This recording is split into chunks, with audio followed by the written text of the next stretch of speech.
knee together. There are a lot of intrinsic differences, and there's a completely different philosophy between both of them.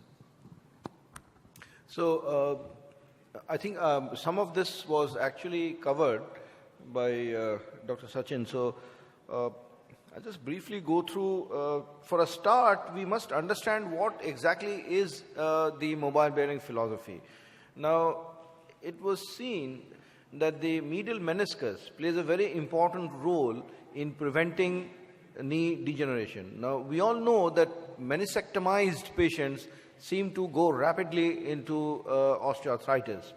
And so therefore, even in cadaveric studies, the meniscus was found to be load-bearing, and it resisted load by a hoop stress and,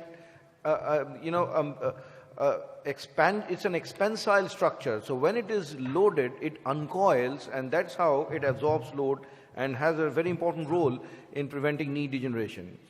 Now, if you look at the fixed bearing philosophy, then it's very easy to understand. It just replaces anatomy. You have a polyradial femur and a flat-dished tibia, which just replaces anatomy, and it results in wear.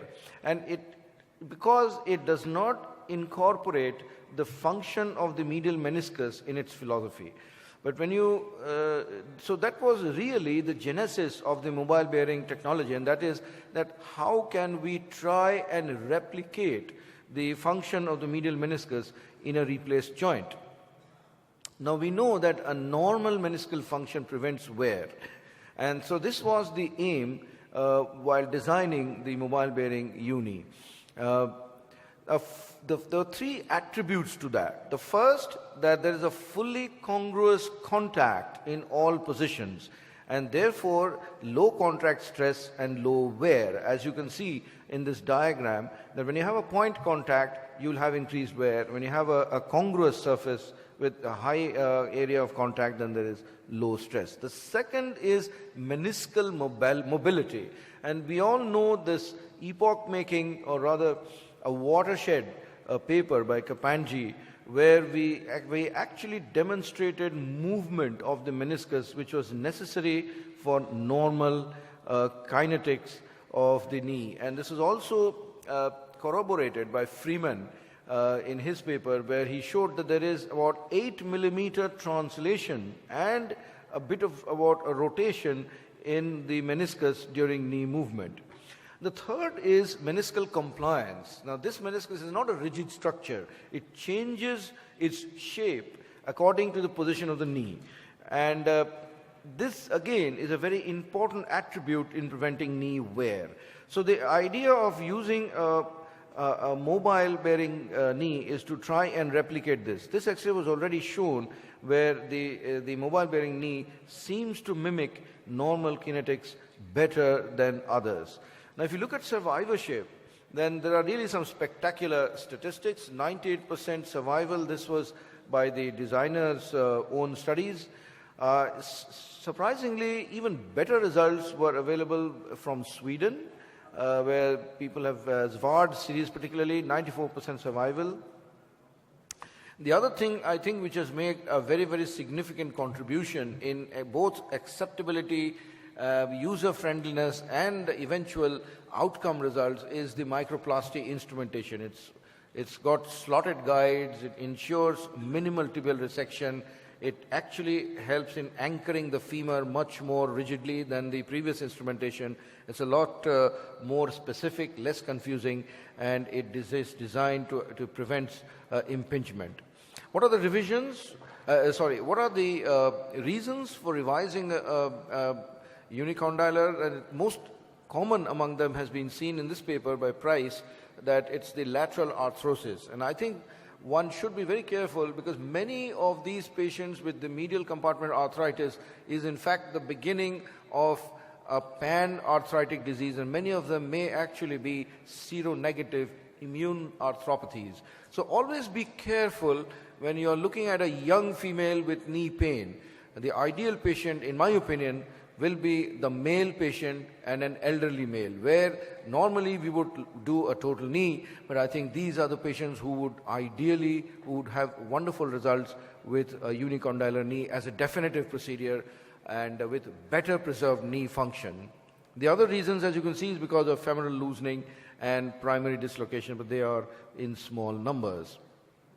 Published or presented phase 3, 10-year survival, as you can see, is actually quite encouraging. And we've got a large number of series. In fact, there's a lot of data which is available with the Oxford knee, and most of them are really quite encouraging. Again, very high 5-year knee society score, excellent 85%. The range of movement this is one of the advantages of the procedure, that it is very well restored. If you look at comparative studies, there are a number: Little, Foran, Price, Willis, Owen, and Beren, so many of them. Some of them you see about the outcomes are more or less the same, about 90 to 91%, almost same.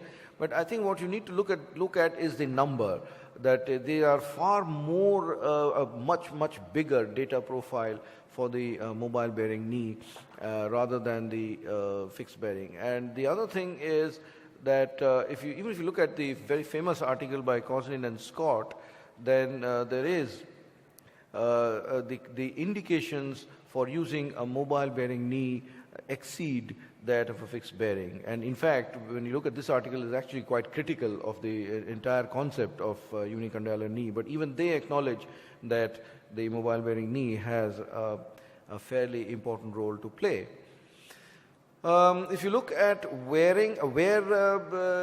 data, then the Oxford seems to score a little bit more than the fixed bearing. The mobile bearing seems to score a little bit fixed bearing, but that is easy to understand because this is a highly congruent knee, and increased congruency causes increased point pressure increase. Where this is another paper from China, and they found more consistent AP translation. That is to say that the kinematics are more closely matched by the mobile bearing knee, which is the whole idea of the design.